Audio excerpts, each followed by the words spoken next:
Terima kasih Pak Bambang, Ya, Pak Pendeta. paparan penjelasan Bapak. Ya, saya meyakini dari penjelasan Bapak bahwa strata Tritunggal tetap monoteis. Saya meyakini itu, Pak. Cuma ada pertanyaan saya, Pak. Mungkin ini juga dialami oleh teman-teman hamba Tuhan dan juga umat Kristen. Kenapa orang yang percaya Yesus sebagai Tuhan itu sedikit, Pak? Sulit sekali diyakinkan, khususnya kepada teman saudara-saudara sepupu kita. Sulit sekali mereka percaya bahwa Yesus itu Tuhan. Itu karena Bapak yang membidangi pelajaran atau di bidang Islamologi lebih mendalam, Pak, ya. Kira-kira apa yang menyebabkan mereka sulit sekali percaya bahwa Yesus itu Tuhan? Mereka percaya sebatas nabi, sebatas manusia. Apa yang menyebabkan itu, Pak? Makasih Pak Bambang. Tolong dijelaskan. Terima kasih dari barisan tengah. Nah, ini dari aktivis. Selamat malam Pak Bambang dan teman. Siapa? Jawaban juga sama, Yesus Kristus. Loh kok bisa? Buah kemiri jatuhnya baru hari ini. Tapi bisa dipanen kemarin karena apa? Yesus baru datang di zaman ini.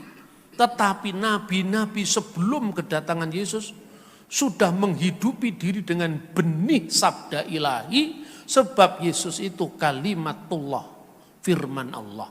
Seperti tercatat di dalam firman-Nya,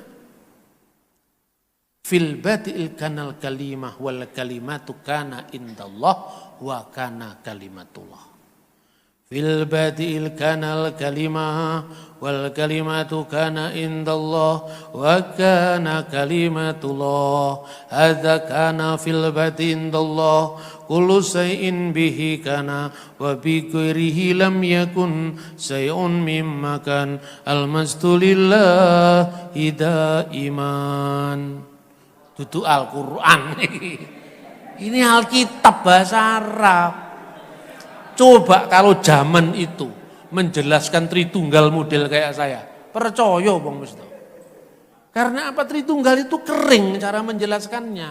Dan itu budaya barat kan memang kering. Orang barat itu kalah nyeni karo wong Jawa. Orang Jawa itu mbois semua itu. Kalau bicara tentang seni itu ngarang-ngarang ya pinter itu. Simbol-simbolnya kaya gitu loh. Saya ngomong dulu teman-teman diskusi di GMKI, di GAMKI itu kan dulu di Malang ya, ada forum diskusi. Semua kan rujukannya Pak Harun Hadiwiono, iman Kristen. Lalu menjelaskan Tritunggal itu ya dengan sistematik gaya barat. Tanpa mengurangi hormat saya kepada beliau sebagai seorang pakar. Tapi itu kan budaya yang mungkin tidak menyentuh kehidupan orang muslim. Untuk priayi mungkin iya. Saya ngomong sama teman-teman, silahkan menyambut orang yang masuk ke dalam gereja. Karena satu orang bertobat saja malaikat di surga bersorak-sorai, apalagi kita gitu. Tapi ojo nemen-nemen lah. Ojo terlalu disubio-subio, engko mundak dibegal karo demit. Butuh cakil tadi. Ingat cerita saya butuh cakil. Kalau satrio mandek-mandek, itu sudah satrionya itu udah jalan, suruh mandek. Frekuensinya harus dibedakan. Itu yang saya pikir. Lalu kenapa buah kemiri jatuh hari ini, tapi bisa dipanen kemarin? Itu abad 19. Jadi Yesus itu baru datang di zaman kita. Tetapi Yesus tidak baru ada saat zaman kita. Dia sudah ada sebagai firman Allah. Nah, maka jawabannya jelas. Saya ngomong sama teman-teman dari sebangsa setanah air tapi beragama beda, yaitu Saksi Yehova. Saksi Yehova kan bukan teman seiman kita, teman sebangsa. Itu pun kalau dia mau menghormat bendera merah putih, ya kan? Kan gitu. Kalau tidak mau menghormat bendera merah putih, saya tidak mengakui dia sebagai teman sebangsa tanah air. Dan teman sekemanusiaan. Itu pun kalau dia mau donor darah. Kan itu kan. Saya ngomong saksi Yehova kan tidak pernah ngomong soal orang ra percaya, wong Islam ra percaya yo podo-podo bangsa dan negara. Ning lek kowe ngakoni wong Kristen, omahe Gusti Allah jenenge gereja, Mas. Duduk balai desa, balai kerajaan. Itu di mana ada balai kerajaan itu? Ya kan? Ini saya enggak ngomong saksi Yehova, saya itu suka sama saksi Yehova. Suka pertanyaannya. Ya toh? Dia tanya kepada saya, kenapa Tritunggal itu rumit? Mana yang rumit Tritunggal itu? Orang Jawa itu kalau diambil, kayak misalnya cerita-cerita tadi, Tritunggal itu seperti jeruk keprok, jeruk Bali, malah orang seneng. Loh Tritunggal kok padaknya jeruk toh Mas itu. Coba ini tes ya, orang Jawa tanya, Tritunggal itu seperti uap air es, kan diguyu. Tapi kalau ngomong tentang Tritunggal itu harus tengah malam. Sepi orang no suarane kutu-kutu walang atoko. Jadi nunggu malam, jangan siang-siang itu minum teh, kalau malam minum kopi. Gitu? Kalau sudah lingsir wengi, baru bicara tentang Tritunggal. Itu pun ngomongnya harus dehem-dehem sedikit. Nah itu baru. Itu baru nyambung, itu frekuensinya ilmunya sama, terus saya jelaskan. Nah ini, pertanyaannya kan gini, kenapa firman itu kok Allah? Nah sekarang kamu saya tanya, firman Allah dengan Allah itu dulu mana adanya? Lah kok pertanyaannya gitu toh Pak? Lah kan ya oleh aku takon, mau sing takon kowe tok. Hei bedaan lagi, Gusti Allah kalau firman Allah dhisik endi? Dulu Yehuwa Pak, dengan yakinnya sekali. Dulu Allah Yehuwa, oke? Berarti firman adanya kemudian. Iya Pak, ada kemudian. Berarti kalau firman ada kemudian, Allah sudah ada, firmannya belum ada. Mulai dia mikir. Ayo saya pikirin deh. Gusti Allah, firman Allah, ndi sing dhisik? Gusti Allah Pak, yakin. Yakin Pak. Lah waktu firman belum ada, berarti Allah pernah tidak punya firman. Loh kok gitu Pak? Loh iya wong dhisik Gusti Allah. Berarti Gusti Allah pernah tidak mampu mencipta. Karena Allah mencipta dengan firman-Nya. Kalau bingung orang menjawab, lebih dulu firman. Ya terus firman-Nya sopo?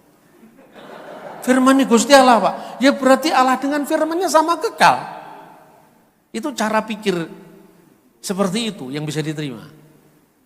Gitu loh. Nah sekarang pertanyaan. Allah dengan roh Allah lebih dulu mana adanya? Ya lebih dulu Allah Pak. Berarti Allah pernah ada, rohnya belum ada. Ya tahu almarhum Mas kalau gitu Mas. Ya sama kekal Pak. Lah sama kekal berarti Bapa, Putra dan Roh Kudus. Loh kok gitu Pak? Loh sing takon lah kok gitu mesinnya aku Mas. Lah kok ngono Mas pikiranmu Mas? Yohanes bersama dengan Stefanus. Yohanes bukan Stefanus. Ya satunya di Jalan Leli, satunya di Jalan Mundu. Iya toh? Beda, dua alamat memang beda. Loh bener apa tidak saya? Iya toh? Yohanes bersama Stefanus, Stefanus bukan Yohanes. Tapi kalau Pak Stefanus bersama rohnya, apakah kok bedakan?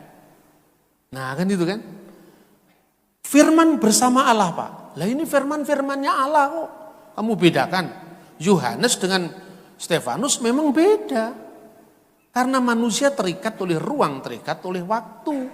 Tapi kalau Gusti Allah enggak terikat ruang dan waktu. Contoh lagi. Innallaha ma'asyabirin. Allah beserta orang yang sabar. Jumlahi wong sabar ning Malang piro? 1 juta Pak. Jumlahi Gusti Allah piro? 1 Pak. Berarti satu Tuhan beserta dengan 1 juta orang yang sabar di Malang pada waktu yang sama di 1 juta tempat yang berbeda. Apa Gusti Allah jadi 1 juta? Ya enggak Pak, karena Tuhan Maha Hadir. Loh kalau Tuhan Maha Hadir kowe takon Tritunggal. Tuhan itu Maha Hadir, jadi apapun bisa. Kenapa kamu persoalkan? Nah, tapi Pak, firman menjadi manusia itu kesulitan, saya paham. Kalau kesulitan tak jelaskan. Teman-teman muslim kan percaya firman menjadi kitab. Teman-teman muslim kan percaya firman menjadi kitab.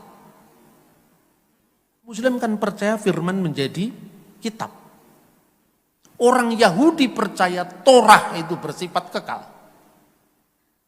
Nah sekarang pertanyaannya, kekal itu definisinya apa? Kekal itu dari tidak pernah tidak ada. Dia selalu ada. Tidak diawali waktu, tidak diakhiri waktu. Tan ono kang murwani, tan ono kang mungkasi, alfa omega. Itu kekal. Firman kekal, Allah itu kekal. Betul. Ini sekedar perbandingan yang nanyakan kebanyakan teman-teman muslim. Saya tanya, apakah Al-Quran sebagai firman Allah itu kekal? Kekal. Apakah firman Allah itu Allah? Bukan Pak, inilah bedanya kita dengan Islam. Sebab kalau bagi kalangan Kristen, kalau firman itu kekal, Allah itu kekal. Dan firman itu bukan Allah, berarti ada dua yang kekal berdamping-dampingan. Berarti anak loro yang kekal. Tapi kalau firman bersama Allah dan firman adalah Allah, jumlahnya mung siji. Asalkan kita mengerti Allah itu bukan benda gitu. Lah kalau firman jadi kitab aja sampean bisa terima kok. Masa firman jadi manusia kok angel mikir toh Mas? Lah kalau firman jadi kitab aja sampean bisa terima kok. Masa firman jadi manusia kok angel mikir toh Mas? Di kitab aja sampean bisa terima kok. Masa firman jadi manusia kok angel mikir toh Mas? Ora percaya ora apa-apa panjenengan kowe duduk Kristen. Iya toh? Kan gitu mestinya. Jadi enggak sulit Bapak Ibu. Terus yang kedua, bahasa teologis. Ini yang harus clear. Kalau saudara muslim itu menyebut kata Allah, itu mirip kalau orang Kristen menyebut Sang Bapa, Allah Sang Bapa. Jadi Allah ketika dikaitkan dengan Sang Bapa itu transenden. Artinya tidak terjangkau, tan keno kino yongopo, tan keno winiroso. Karena dalam Alkitab dikatakan tidak seorang pun melihat Allah. Loh kok kita bisa lihat Yesus Pak? Loh Yesus itu kan kemanusiaannya yang dilihat. Tapi anak tunggal yang di pangkuan Bapa, dialah yang menyatakannya. Karena Allah itu lewat firman-Nya menjadi manusia, maka siapa yang melihat Yesus dia melihat Allah. Karena siapa yang melihat firman-Nya, dia melihat yang punya firman. Kan begitu. Tapi ketika saudara muslim mengatakan Allah jadi manusia, itulah batu sandungan. Jadi ungkapan Allah jadi manusia itu mirip kalau orang Kristen mengatakan Allah Bapa jadi manusia, kan enggak kan. Itu paterpasionisme, patripasionisme. Allah Bapa bisa menderita. Masa Allah disalib? Enggak Pak, yang disalib itu Yesus. Nah kan jelas kan. Dia yang dibunuh dalam keadaannya sebagai manusia. Jadi kemanusiaannya yang mati. Kemanusiaannya yang berdoa, enggak usah bingung. Kalau Yesus itu Tuhan, kok dia bisa berdoa? Lah kan firman menjadi manusia, sepenuhnya manusia, maka dia berdoa. Dalam kemanusiaannya dia berdoa. Seandainya, ini misalnya buku saya. Seandainya buku saya itu makhluk hidup, dia pasti bisa menyapa saya. Pikiran saya jadi buku, misalnya ya. Masuk ke kertas ini kan seolah-olah. Tapi kertas ini kan bukan saya. Ini wujud penjelmaan saya. Siapa yang membaca buku ini, dia bisa mengerti pikiran saya. Yang satu dengan saya bukan kertasnya buku ini. Sekalipun ini penjelmaan pikiran saya. Yang satu dengan saya, pikiran saya bersama roh saya dalam diri saya yang satu. Nah, lebih dalam lagi, ini kan paling gampangannya tuh. Kalau gitu, gimana Pak? Contoh yang paling mudah ya kamu pikiranmu dengan rohmu. Itu kan satu. Coba, paling mudah. Karena manusia kan diciptakan menurut gambar dan rupa Allah. Satu apa tiga? Mbah Kulen menjawab dengan membawa lilin. Iki piro? Ada lilinnya, ada terangnya, ada panasnya. Iki piro? Setunggal Mbah. Ratakon maneh Mbah Kulen.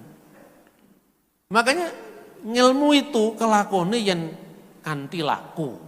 Ya toh? Artinya apa? Kita jalankan dulu. Eksperimen-eksperimen kita ini tentu dengan bahasa yang tidak asing bagi orang sekeliling kita. Nah, pertanyaan kedua Pak Agus. Kenapa bukan Allah Bapa saja? Kenapa harus Putra Allah? Kenapa harus Roh Kudus? Ketika saya bicara, ini Pancasila adalah gagasan besar dari Bung Karno. Pancasila itu lahir dari pikiran Soekarno. Pertanyaannya, Pancasila lahir dari pikiran Soekarno. Lahir dari pikiran Soekarno. Siapa ibu yang melahirkan Pancasila? Kalau ibu yang melahirkan Megawati, Bu Fatmawati. Kalau ibu yang melahirkan Mas Guruh, Bu Fatmawati.